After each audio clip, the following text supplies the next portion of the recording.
esa conversión, ese nacimiento de la Iglesia Apostólica. ¿Y cuál fue el acontecimiento principal que sucedió para la Iglesia Apostólica? La nueva iglesia, la venida del Espíritu Santo, ¿recuerdas? Y en esa venida del Espíritu Santo nosotros recibimos poder. El poder que Cristo tenía, y aún cosas mayores, dice su palabra, el Señor puede hacer con cada uno de nosotros, los que hemos creído en Él. Luego, después de venir el Espíritu Santo el día de Pentecostés, viene también la persecución de la iglesia y la expansión de ella misma. La gente tuvo que salir porque empezaron a ser perseguidos. El primer mártir, ¿cómo se llamó? Esteban. Vimos cómo este hombre lleno del Espíritu Santo, con poder y con autoridad de parte de Dios, empezaba a pregonar, empezaba a hablar y a hacer milagros. Cuando Pedro predicaba, los primeros convertidos eran miles de convertidos había. Y así nosotros podemos ir viendo de qué manera Dios empezó a obrar en esta nueva generación. Y digo nueva generación porque la palabra de Dios dice: dichosos los que anduvieron con Cristo, pero más dichosos los que sin ver hemos creído. Y eso somos cada uno de nosotros, que por la palabra de Dios, ¿cuántos traen su Biblia? Por la palabra de Dios, que tiene poder de transformar, que el Espíritu Santo es el que nos instruye, nos guía, nos redarguye y nos enseña. Entonces, cuando una persona viene a los pies de Cristo, es la palabra de Dios la que empieza a obrar en nosotros. Y hoy vamos a hablar sobre un acontecimiento, el acontecimiento, diría yo, más poderoso de toda la historia, y ese fue la transformación y el encuentro de Jesús de Pablo. ¿Quién era este hombre? Te voy a dar algunos datos sobre él. Vayan todos a Hechos 9, aún no empezamos a leer, pero ten preparada tu Biblia ahí. Si no traes Biblia, aquí hay. No es lo mismo que traigas un celular y que te busque las citas a que sepas manejar la Biblia. ¿Sí? Estamos en Hechos 9 y estamos viendo este acontecimiento tan importante para la historia, para todos los cristianos, desde los Hechos de los Apóstoles hasta el día de hoy. Tiene repercusiones importantes y tiene una enseñanza espiritual, lo que Pablo hizo, lo que el Espíritu Santo hizo con Pablo. ¿Quién era Pablo? Les voy a dar algunos datos sobre él. Era un hombre nacido en Tarso, donde se encuentra Turquía. Esta nación era una región muy importante por el comercio y la ubicación que tenía, porque ahí se movía todo el comercio para repartir en diferentes países. Pablo era romano de nacimiento, pero tenía identidad judía. Él era judío con nacionalidad romana, entonces tenía una doble nacionalidad, ¿sí? Tenía diferente identidad y tenía cultura romana, cultura judía. En ese tiempo, pues era un privilegio muy importante el que tú pudieras ser romano, porque si tú eras de nacimiento de nacionalidad romana, tenías derechos diferentes a los judíos. Los judíos estaban bajo la opresión de los romanos, todos sabemos, en ese tiempo. Pero imagínate que Pablo, siendo judío y además tenía la nacionalidad romana, eso le abría puertas en aquel tiempo. Tenía privilegios, tenía una protección legal y el derecho a defenderse ante los tribunales romanos. Aparte, pues él era miembro del Sanedrín. ¿Saben ustedes cuál era el Sanedrín? El Sanedrín era el gobierno que predominaba en aquel tiempo era la Corte Suprema de los Judíos, quienes se encargaban de decidir quién cometía pecado, quién cometía falta, y lo llevaban hasta la muerte. Entonces, tenía la autoridad legal para poder decir lo que se iba a hacer con las personas en aquel tiempo.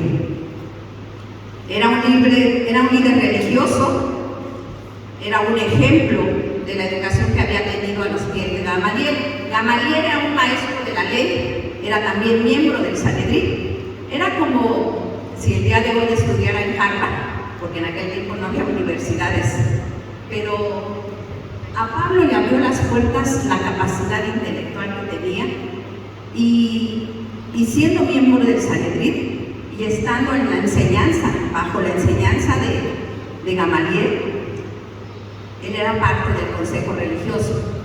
Y Gamaliel fue en aquel tiempo una de las personas que defendió a los discípulos.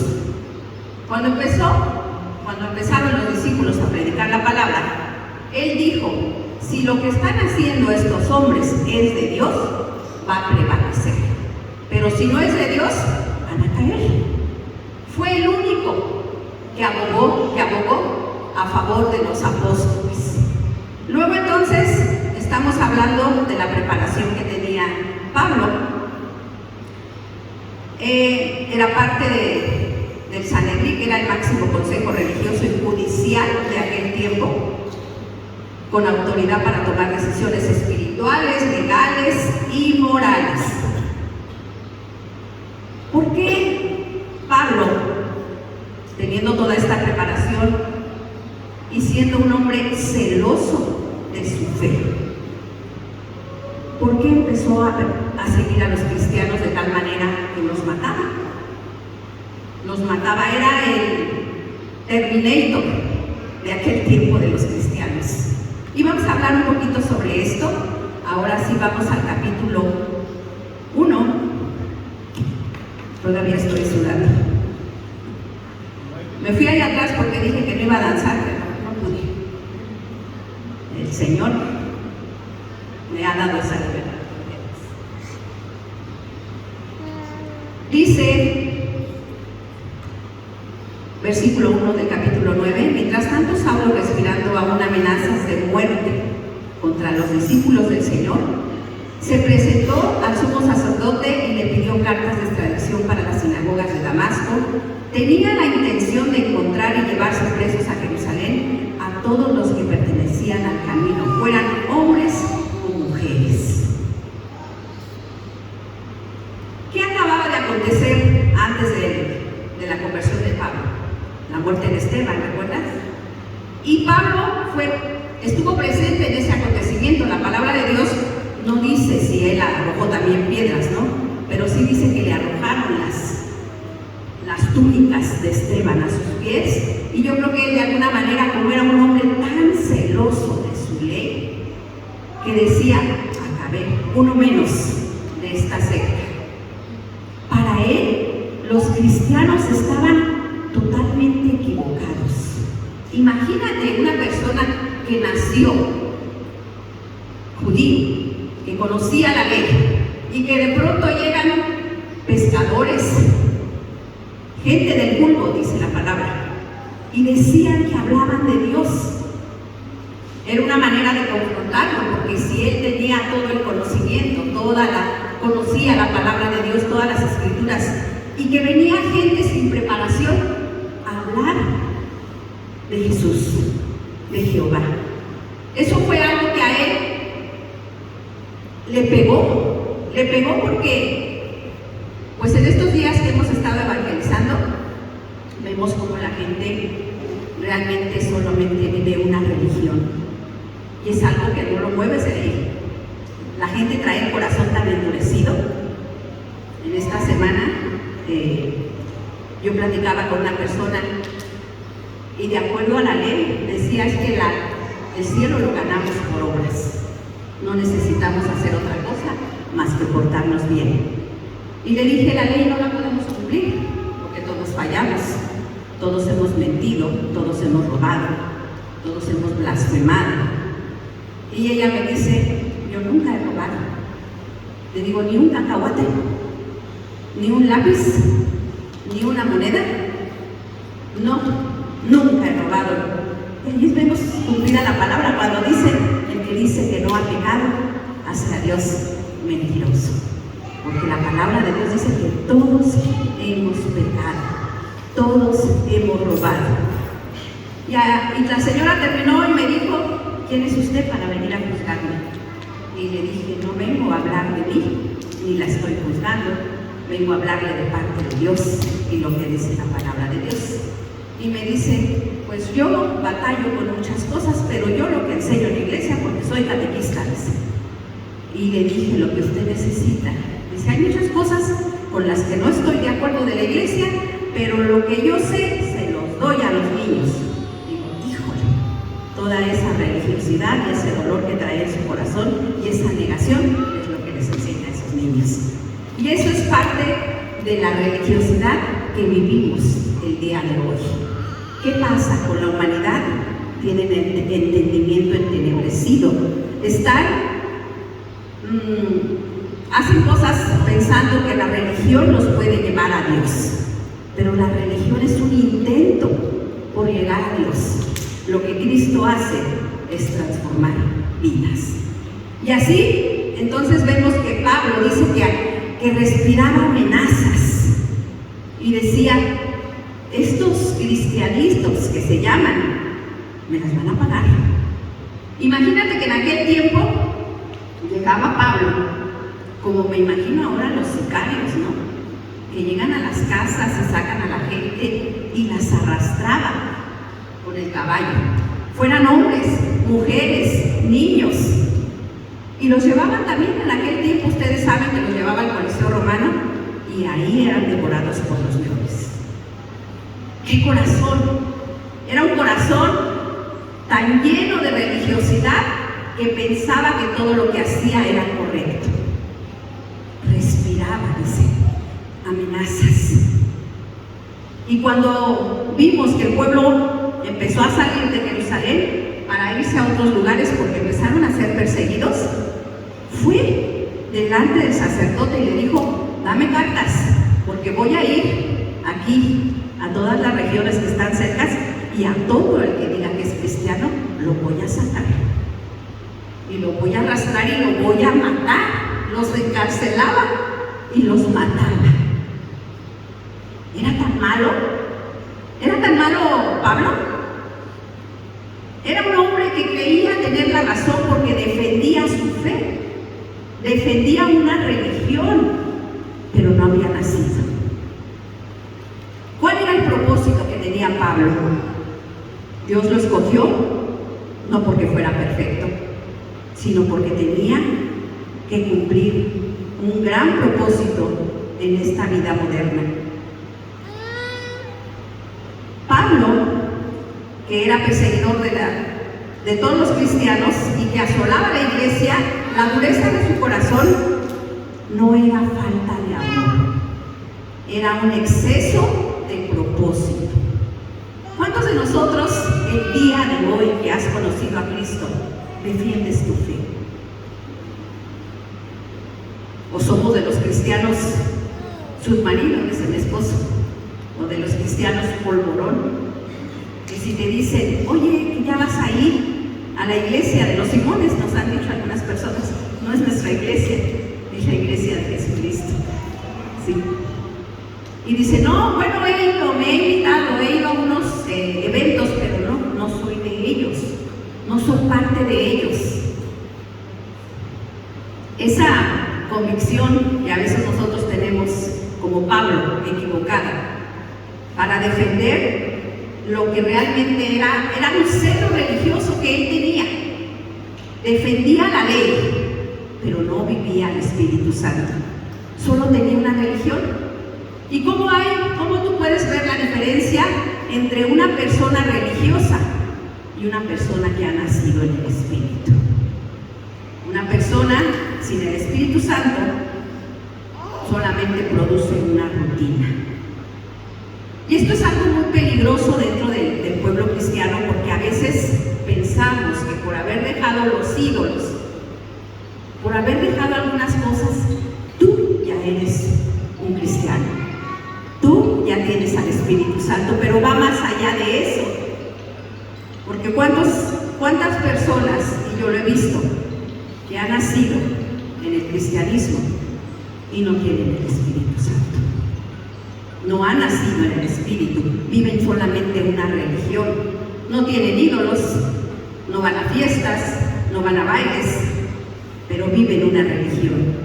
Asisten a reuniones, pero no vienen con convicción, vienen por rutina. Cuando vivimos una religión, solo cumplimos normas. Cuando vivimos una religión, conocemos la palabra, pero no la vivimos. Hay orgullo todavía en nuestro corazón. Hay superioridad, así como la tenía Pablo, y decía, pero estos que me van a venir a enseñar a mí, si yo tengo todos los estudios máximos, no va a poder venir alguien a decirme. Y no vemos cómo hay esa transformación en las personas, y yo se los he platicado. Cuando llegamos al cristianismo, una de las iglesias, un día iba a predicar una persona que era albañil, y yo dije, pero ¿qué le podemos aprender al albañil, no? Y Dios me cayó la boca al ver la sabiduría que este hombre tenía, y sobre todo el comportamiento que hablaba de un verdadero hijo de Dios. La sabiduría que a veces nosotros buscamos secular es conocimiento. La sabiduría viene cuando viene Cristo a tu corazón y puede transformar tu vida. Puede cambiar el orgullo en humildad, puede cambiar la soberbia por misericordia. Ahora tú puedes ser parte del pueblo de Cristo y puedes servir por convicción, no por obligación. Esa superioridad que a veces sentimos es cambiada en humildad, en amor, en misericordia. Y estos son los frutos que nosotros debemos de distinguir de una persona religiosa a una persona que ha nacido y que tiene el Espíritu Santo. Y hablo todo esto porque esa fue la conversión que pasó con Pablo, de ser un sicario, de ser terminator, a un servidor de Cristo. El legalismo solamente es parte de la religiosidad cuando somos legalistas y empezamos a juzgar a las personas. Juzgamos por alguna, por otra cosa y condenamos. Ganar el favor de Dios a través de un acto religioso solamente es cumplimiento de reglas, pero no un nacimiento genuino. La religiosidad trae conocimientos y transformación. Así como Pablo, que tenía autoridad humana, pero no tenía revelación del Espíritu Santo. La religión cambia exteriores, enfocándose en reglas, apariencias y costumbres. La religión te va a decir, pórtate bien. Y lo vemos con la religión tradicional. ¿Cuánto trabajo tenemos como pueblo cristiano para quitarles esa venda de los ojos a los católicos, a la gente que está allá afuera? Porque simplemente se niegan y piensan. Eso es algo tan triste, hermanos, de veras, tan triste ver en las personas que piensan que por no meterse con alguien, por ser buenos aparentemente, van a ganar el cielo. Y el cielo solamente se gana reconociendo a Jesús y aceptándolo en nuestro corazón. El día de ayer me dio mucho gusto, me dio gozo. Llevo tiempo evangelizando a una mujer que trabaja en la empresa de mi esposo y es la chica que me ayuda a veces a hacer cuestiones en la computadora, ¿no? Y desde que llegó a la empresa tenía una cara de tristeza y de amargura. Y un día me dice uno de mis hijos: llévate a fulanita de tal, ella te puede ayudar a lo que quieres hacer. Le digo: ¿cómo es? ¿Quién es? No, hay varias chicas, algunas no las conozco por nombre, ¿no? Una que nunca se ríe, dice, y que no habla, que siempre está de vista. Y así llegó esta chica a la casa, y desde el primer día le empecé a hablar de Cristo.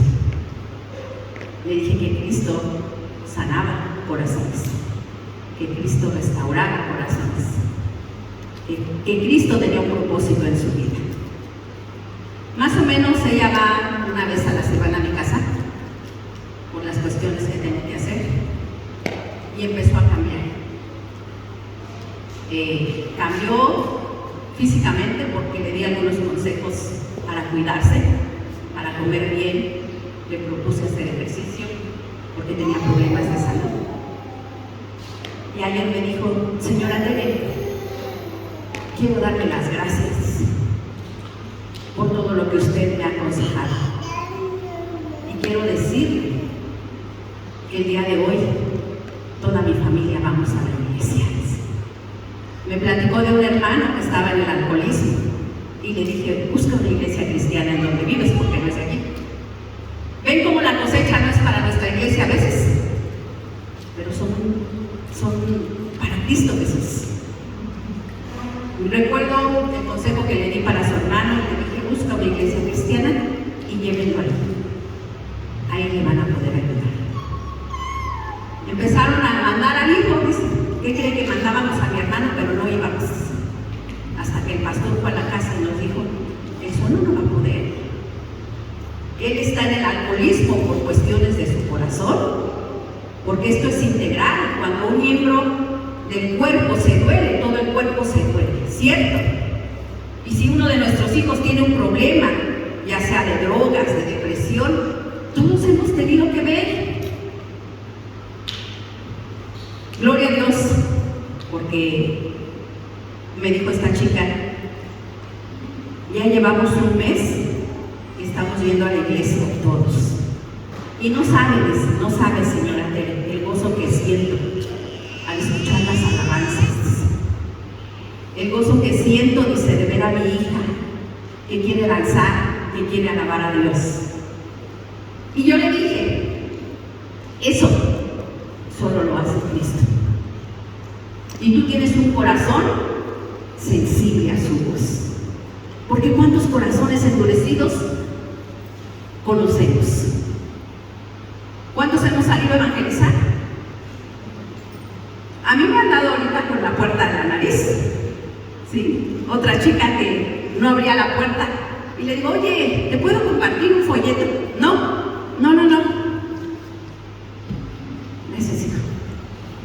Te dejo, mira, ¿tienes una Biblia? No, aquí no leemos la Biblia. Le voy a cerrar la puerta. Y me la cerraba. Corazones endurecidos, defendiendo una religión. Eso sí, con la imagen afuera de su casa, ¿no? O con la muerte tatuada ahí en su cuerpo.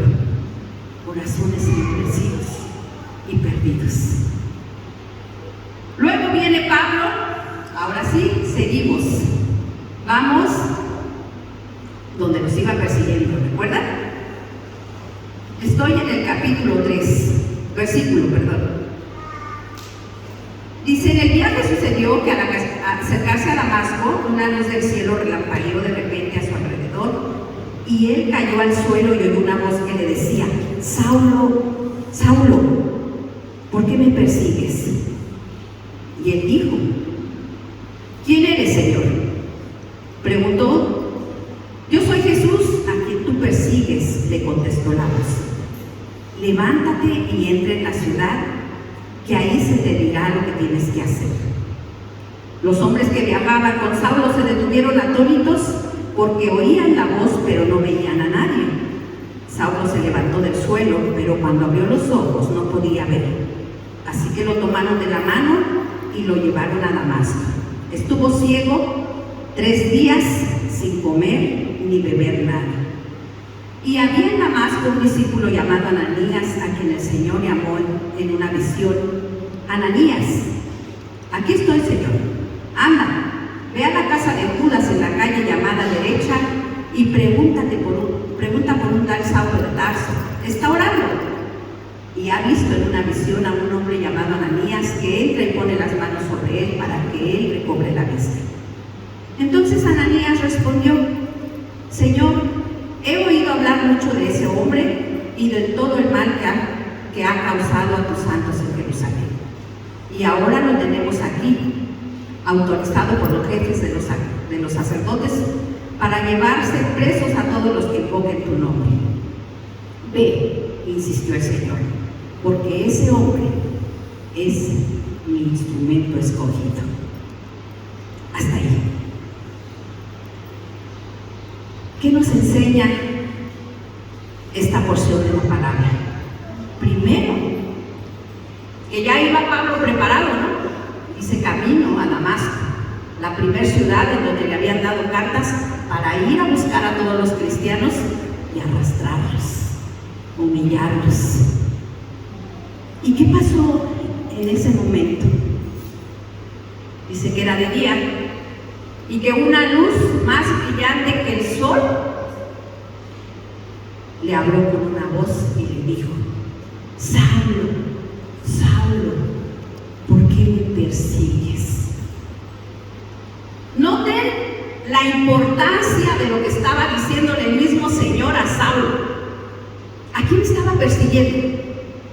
A la iglesia. El día de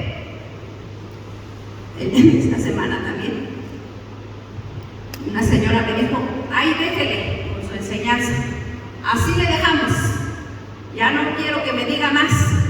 Ah, ok, le digo, pues si al que rechaza no es a mí, sino al Señor.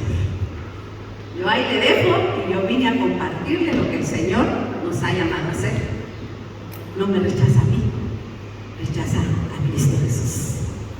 Y así podemos ver que Cristo está al tanto de cada una de nuestras necesidades. El Señor se duele por lo que estemos viviendo, por la persecución que tengamos, por la necesidad que estamos viviendo. Le dijo: me estás persiguiendo a mí, Saulo, a Jesús, con todo lo que haces, con mis hijos, con todo lo que haces, con mi iglesia, me estás persiguiendo a mí. Esa luz que llegó y que lo cegó por ese momento era el mismo Dios. Las personas que iban con él al lado dicen que no veían de dónde venía la voz, pero sabían que algo estaba pasando. ¿Y qué hizo Pablo? ¿Qué hizo Pablo en ese momento? Dice que cayó al piso y estuvo ahí en el suelo y se dio cuenta que había sido cegado. ¿Por qué creen ustedes que el Señor lo cegó? Porque quería que pudiera ver sus ojos a lo que Dios tenía preparado para él, que cambiara su visión. La visión que nosotros tenemos siempre es hasta donde llegan tus ojos, ¿no? Si ves bien y si no. A veces no reconocemos a las personas del ex. Sí, me han dicho a mí, a veces te vi y no me saludaste. Ay, discúlpame, es que no me voy del ex. No es porque no le hayas querido hablar. Y así nosotros tenemos una visión física. Y si tú vives con esa visión física, quiere decir que no hay una transformación en tu corazón para que tú vivas con fe, con esperanza, y que tú puedas conocer que Dios te tiene preparado algo bueno, y que así como a Pablo, ese perseguidor, ese sicario, ese orgulloso, ese soberbio, ese celoso de su ley, Dios quiere usar tu vida, pero necesitas hacer un alto en lo que tú estás haciendo y cambiar la visión, la perspectiva que tú tienes acerca de Dios, acerca de tu vida, acerca del futuro. ¿Cómo ¿Cómo pasa eso cuando tienes un encuentro con Dios? Yo te pregunto en esta tarde, ¿cómo llegaste tú a los pies de Cristo? ¿Qué hizo el Señor en tu vida? ¿O alguien te trajo y te dijo, si no vas, no te doy tu domingo, como a los jóvenes que muchos vienen porque los trae la mamá, pero realmente no quieren venir? ¿Qué hizo Dios? ¿Qué ha hecho el Señor en tu vida? Tiene que haber un antes y un después. Un alto, así como lo hizo con Pablo. Lo tuvo ciego 3 días.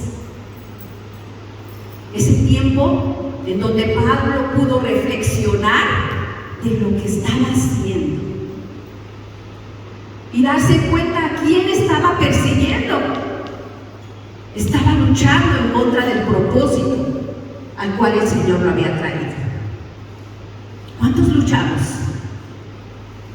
Porque no queremos hacer lo que el Señor nos ha traído a hacer. ¿Cuántos nos oponemos a Cristo Jesús, al Espíritu Santo? ¿Cuántos rechazamos al Espíritu Santo? Como lo hizo Pablo.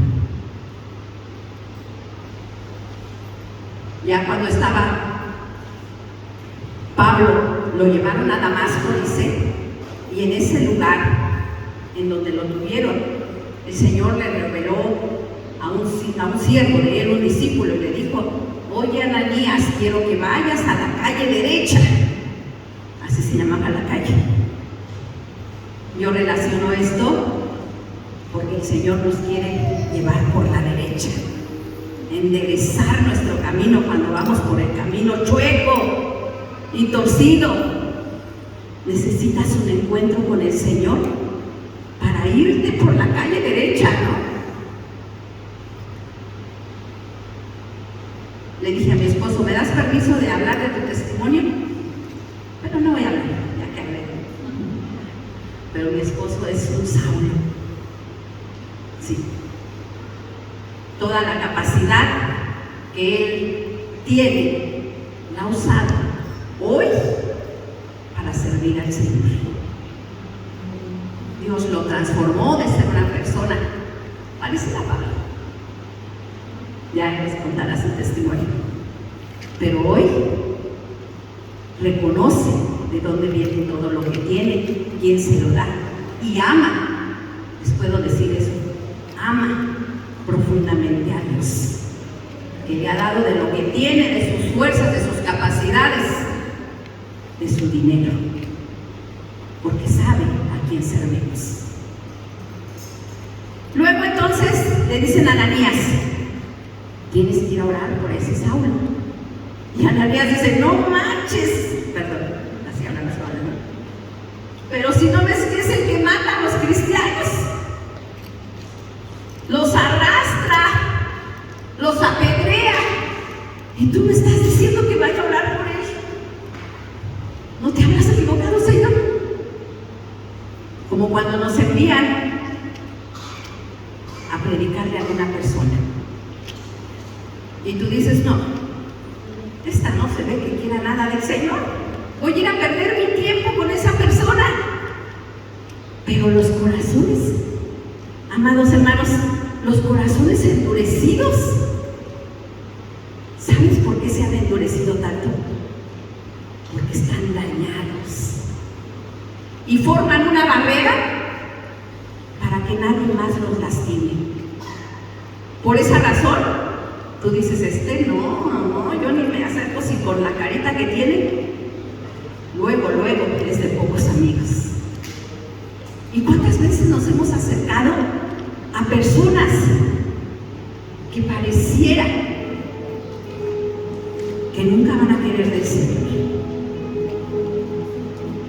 Y cuando tú les hablas y cuando el Espíritu Santo llega a sus vidas, hay un quebranto, hay una transformación, y ves hombres y mujeres con todas las cosas que tú puedas tener, que le sirven a Dios. Y eso es lo que quiere Dios. Que así como el celo que tenía Pablo, y era una persona que no cejaba en el empeño. Hacía lo que él creía que Dios le había mandado hacer, es decir, voy a desaparecer a todos estos que están en contra de Dios. Qué bueno que digamos eso nosotros, que pudiéramos decirlo, ¿no? Voy a convertir a todos esos impíos y les voy a hablar. Y en mí no va a quedar. Yo te puedo decir algo. Por lo menos cada 8 días se evangelizó algo. Y en mí no va a quedar. Ayer asistimos a unos bautizos. Se bautizó mi hermano, mi cuñada, mi sobrino. Y es tan hermoso ver. Mi hermano decía, yo le pido al Señor que toda mi familia llegue a Cristo. Y era una persona que le decía yo, vamos a ponerle Juanito para no evidenciarlo, ¿verdad? Juanito, va a venir el Señor y te vas a quedar. Ah, no, yo me agarro por faldas. Y le decía a mi hermana, va a venir el Señor, Juanito, y tus hijos se van a ir y tú te vas a quedar. Ah, no, yo me voy con ustedes. Y cuando nos veía, nos empezaba a hacer, alabaré. Era sarcástico. Y el día de ayer, que vi ese ímpetu que tiene, porque siempre ha sido una persona muy optimista, arregló un lugar que tiene un jardín. Ahí fueron los bautizos en su jardín. Puso un techo muy bonito, puso la alberca. Todos eran cosas de él. Y sentí tanto gozo de ver a tu familia a los pies del Señor. Y creo que todos quisiéramos ver a toda nuestra familia transformada. Y te digo esto porque el ímpetu que este hermano tiene, hoy lo usa para el Señor. Y recuerdo en la pandemia, no somos sus pastores porque en aquel tiempo no éramos pastores y él buscó unos pastores. Un día le digo, ¿a dónde vas, Juanito? Iba a decir su nombre. Voy a dejar mi diezmo, dice, al pastor. Porque no hay iglesia, pero él se tiene que comer. Y voy a dejarle mi diezmo. Amar a Dios con todo lo que eres, con todo lo que tienes y con todo lo que puedes hacer. Una transformación así como el Señor te recibe. Pablo era tenaz. Y nosotros tenemos muchas capacidades. Y esas capacidades, hasta el afán que tú tienes, Dios lo utiliza para el servicio de su obra. Y menciono también a alguien que fue muy importante para mí, para evangelizar. Y fue la hermana Lupita, la mamá de la hermana Anita. En ese tiempo yo creo que la hermana Anita me andaba por aquí, pero yo iba a la casa de la hermana Anita, de la hermana Lupita, y le decía, hermana Lupita, hay una persona enferma, acompáñame a orar por ella. ¿Y saben qué me decía la hermana Lupita? Déjale apago a los frijoles, dice, y agarro mi bolsa. Y aunque estuviera haciendo de comer la hermana Lupita, se iba conmigo. Y visitamos a mucha gente. Gente en el lecho de muerte que pudo recibir a Cristo. Y que tengo la seguridad de que el día de hoy están con el Señor. ¿Qué necesita el Señor hacer en tu vida? ¿Has tenido un encuentro con Cristo Jesús que ha cambiado tu manera de ver las cosas como lo hizo con Pablo? ¿Qué dijo Ananías cuando llegó y le dijo, me mandaron a orar por ti, pero yo creo que temblaba, a ver si no me mataron? Hermano, le dijo, hermano, me porque por fe no había WhatsApp para que le dijeran, oye, se le apareció el Señor allá y lo dejó ciego. No, el Espíritu Santo le reveló que había habido un cambio en su corazón, una transformación, de tal manera que llegó y le dijo, hermano, vengo a orar por ti. ¿Sabes a cuántas personas por fe les llamas hermanos? Y así como Ananías, necesitamos personas obedientes para ir atrás, ayudar a esos Saulos soberbios, necios, egoístas. Pero todo ese potencial que tenía Saulo fue cambiado a obediencia. Al día de hoy, el Evangelio llegó casi a España gracias a Pablo. Y todas las cartas, la mayor parte del Nuevo Testamento fue escrito por Pablo. Una conversión increíble. Cuando Cristo viene a nosotros, lo primero que hace es que te convence de pecado, te acerca al Padre. No viene a establecer rituales como antes los tenías, viene a reconciliarnos con nuestro Padre Celestial. Cristo produce amor.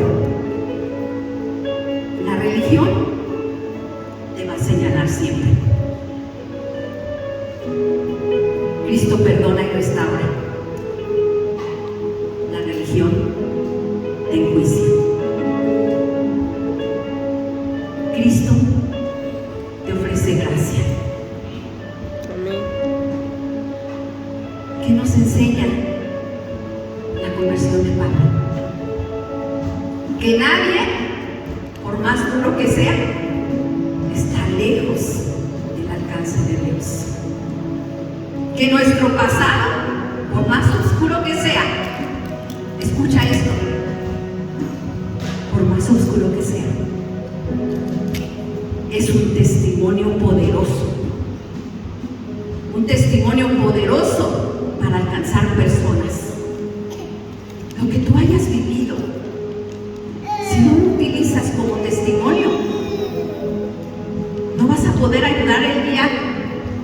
Mi esposo siempre lo ha dicho. Yo puedo hablarle a un alcohólico porque sé lo que era. Lo que tú hayas vivido tiene que ser un testimonio para levantar a alguien que está caído por la misma circunstancia. Una de las personas que evangelicé el viernes dice, no, yo no he mentido, no he robado. A lo mejor he engañado a mi esposo, dice. Yo pues entonces ya cayó porque no podemos cumplir la ley. Pero pensaba que eso no era malo, pues todos lo hacen. La mayoría engaña a su esposo. Nuestra vida tiene un propósito, y si tú no has encontrado ese propósito, porque no ha habido un encuentro con el Señor, hoy el Señor te llama a decir, aquí estoy. Aquí estoy, Señor, úsame a mí. ¿Cuántos han cantado esa alabanza? Usa mi vida, Señor. Hay otra que dice, envíame a mí. Pero cuando les dice uno que vaya, no van. Pero sí la cantamos. El mundo está devastado, hermanos. El mundo vive en el temor, en la depresión, y por eso caen en los vicios, porque hay dolor en los corazones. Y solo Cristo Jesús el nuestro, como lo ha hecho.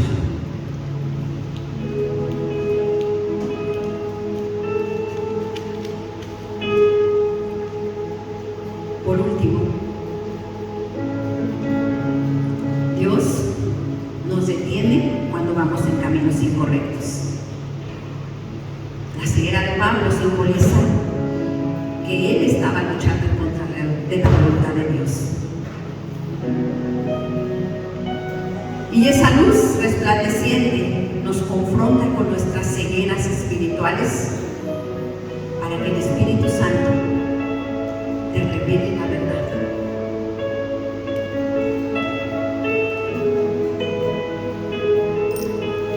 Hechos 9:15.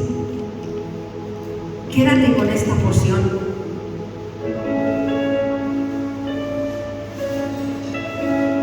Y de esta manera no va a haber obstáculo para que tú te sientas indigno delante del Señor. Cuando le dijo a Ananías, ve, insistió el Señor y le dijo otra vez, ve por ese hombre.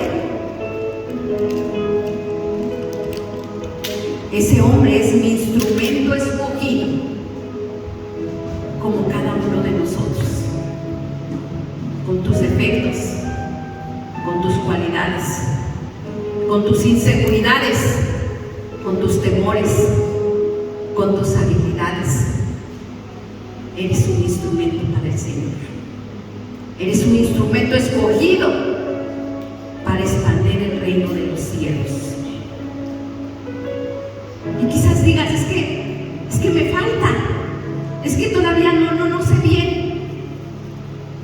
Con tus hechos puedes cambiar vidas. Con un simple abrazo puedes cambiar vidas y dar a conocer a Cristo. Ponte de pie.